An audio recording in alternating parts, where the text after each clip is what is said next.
ஏசப்பாவுக்கு ஒரு பெயர் உண்டு, சகல ஆறுதலின் தெய்வம். இன்றைக்கு எந்தெந்த காரியங்கள் உங்களை கலங்கடித்துக் கொண்டிருக்கிறதோ, எந்தெந்த காரியத்தை நினைத்து வியாகுலப்பட்டுக் கொண்டிருக்கிறீர்களோ, ஏசப்பாவின் ஆறுதல் அங்கு இறங்கி வந்து ஆறுதலை கொடுக்கிறது.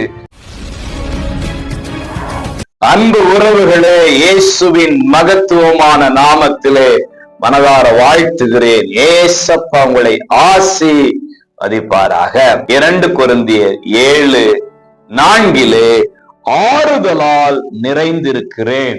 பிரியமானவர்களே, ஆறுதல் அற்ற சூழ்நிலையில் இந்த சத்தத்தை நீங்கள் கேட்டுக்கொண்டிருக்கலாம். இருக்கிற நிம்மதியும் போச்சு, ஏதோ கொஞ்சம் நிம்மதி இருந்துச்சு, நிம்மதியே போச்சு, ஆறுதலே இல்லை என்கிற ஒரு நிலைமையிலே இந்த சத்தத்தை நீங்கள் கேட்டுக்கொண்டிருக்கலாம். கர்த்தராகிய ஆண்டவர் இயேசு உங்களுக்கு ஆறுதலை கொடுக்க விரும்புகிறார். இங்கு பக்தன் சொல்றான், ஆறுதலால் நிறைந்திருக்கிறேன். இந்த எத்தனையோ பேர் ஆறுதல் இல்லாமல் இருக்கிறாங்க, எத்தனையோ பேர் நிம்மதி இல்லாம இருக்கிறாங்க. ஏசப்பா சொல்றாரு, என்னுடைய சமாதானத்தை உனக்கு தருகிறேன். ஆம், இன்றைக்கு சமாதானம் உங்களுக்குள் இறங்கி வருகிறது, ஆறுதல் உங்களுக்கு இறங்கி வருகிறது.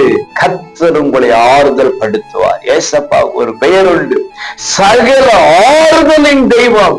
இன்றைக்கு எந்தெந்த காரியங்கள் உங்களை கலங்கடித்துக் கொண்டிருக்கிறதோ, எந்தெந்த காரியத்தை நினைத்து வியாகுலப்பட்டுக் கொண்டிருக்கிறீர்களோ, ஏசப்பாவின் ஆறுதல் அங்கு இறங்கி வந்து ஆறுதலை கொடுக்கிறது.